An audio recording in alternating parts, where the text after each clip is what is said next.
एक दिल के तुकडे हजार हुए, काही यहाँ गिरा काही वहाँ गिरा, असं काय मग उचलायचे कोणी पुन्हा.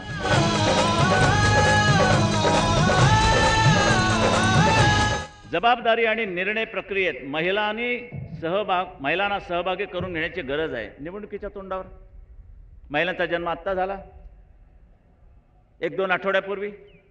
त्यापूर्वी महिलाच नव्हत्या, आम्ही सगळे पुरुष होतो. आम्ही विचार करत होतो आता आपलं कसं होणार. इतक्या शरद पवारांनी महिलांना जन्म दिला, महिला आल्या, अरे हो तुम्हाला सुद्धा आता आम्ही त्या प्रक्रियेत सहभागी करून घेणार निवडणुकीच्या तोंडावर.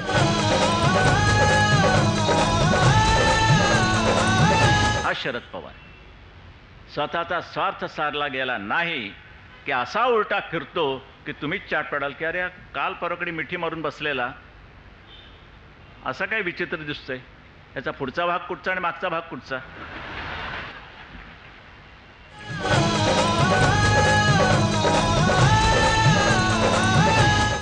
तिच्या हातामध्ये जर उद्या भाज्यांचे भाव गेले ना, फटकन एखादा कागद बदलला आणि भाज्यांचे भाव गेले, बाई वाचायला लागेल. आपलं भाषण आहे म्हणून. भेंडी 12 रुपये किलो, टमाटो 13 रुपये, पळा. याला काय आहे, याला काय पंतप्रधान काय लिहून दिलं माहित नाही, हातात आला वाचून टाकलं, बस टाटा. हे असलं कसं चालायचं. ती भाषणं लिहून देतात, ते तुमचे कोण आहेत ना शोलेवाले, ते डायलॉग लिहून देतात की मैं ये देश की बहू हूँ. हल्ली जोर करायला लागली असं असं बोलून. तिला शिकवलं कोणी, बाई अशा जोर बैठका काढ भाषणामध्ये, त्याशिवाय मजा नाही येणार त्या भाषणाला. ते काढायला लागली अशा जोर बैठका. पूर्वी नुसता असा मेणाचा पुतळा होता, आता जोराने इंदिरा गांधी सारखं ते पदर बिदर घेऊन तुरु चालणं. 4 ऑगस्ट भोरला गेल्या, तिकडून याचं दर्शन घेतलं. तिथे भेटले आमचे शिवशाहीर भेटले. ही महाराजांची तलवार आम्ही तुमच्या हातात दे. ह्या उद्याच्या पंतप्रधान मासाहेबांसारखा मला दिसत आहेत. काय केलं असेल वर्णन. शालिनी ताईचं हा वर्णन करतो, त्याला काय हे करणार नाही. तलवार दिली, तलवार. त्या बाईलाच कळे ना कुठून काढायची, ते कळे ना. मग लोकांनी सांगितलं की इकडून काढायचे. मग इकडून तिने हात घातला, पण करायचं काय ते म्हणा अशी खेचा म्हणजे बाहेर येईल. मग ती बाहेर आली, म्हणे आता काय करू, आता बोंबला याला काय केलं तर पंचायत. मग ते आम्ही दाखवतो, तशी दाखवली वगैरे वगैरे. त्या तलवारीने काय करतात हे तरी त्या बाईला माहिती आहे का, इतिहास माहिती आहे काय तलवारीचा.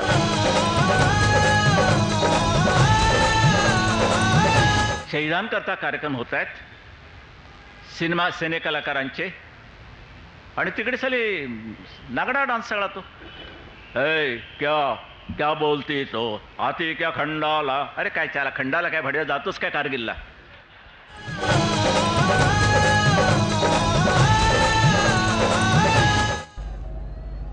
जरा बरं वाटलं.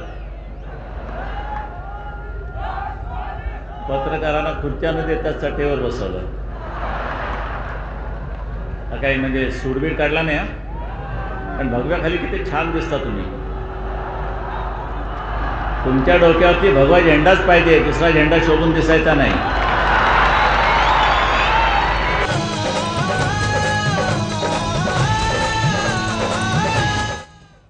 तुम्ही आम्हाला शिकवू नका.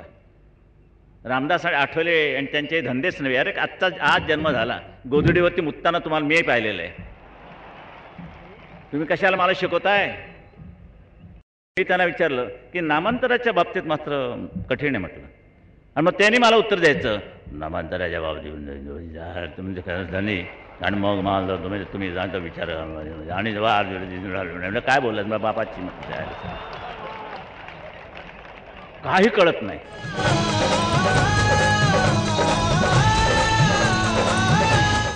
पण दांडियावरती बंधन, ह्याच्यावरती बंधन, आणि मुसलमानांची नमाजासाठी भर रस्त्यावरची जेव्हा ढुंगणं वर जातात त्याच्यावरती तुम्हाला लाद घालता येत नाही.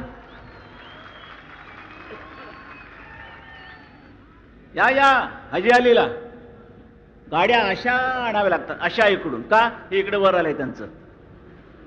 बरं, हे गॅस सिलेंडर असे वर आलेले आहेत. हे मी जर बंद झालं नाही तर आम्हाला पुन्हा महाआरती चालू करावी लागेल. पण जर आमच्यावरती खटले घातले जाणार असतील रहदारीला अडथळा केल्याबद्दल, तर त्यांना सुद्धा तुम्हाला रहदारीच्या अडथळ्याबद्दल खटला घालावा लागेल. याला म्हणतात सर्व धर्म समभाव. नाही तर 2 फुल्यात गेला तुमचा सर्व धर्म समभाव. फुल्या कशात घालायच्या दादा कोंडकेंना विचारायचं. दंगल बाळासाहेबांच्या भाषणामुळे झाली, दंगल बाळासाहेबांच्या अग्रलेखामुळे झाली, सगळा माझ्याचमुळे झालं, त्यांना पोरं झाली माझ्यामुळे झाली.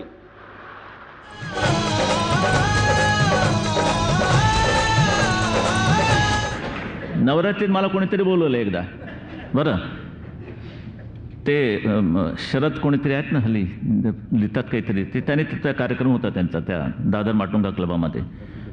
हां राशी चक्रवाले बरोबर, उपाध्ये हां उपासनी हां एक गेला बरं.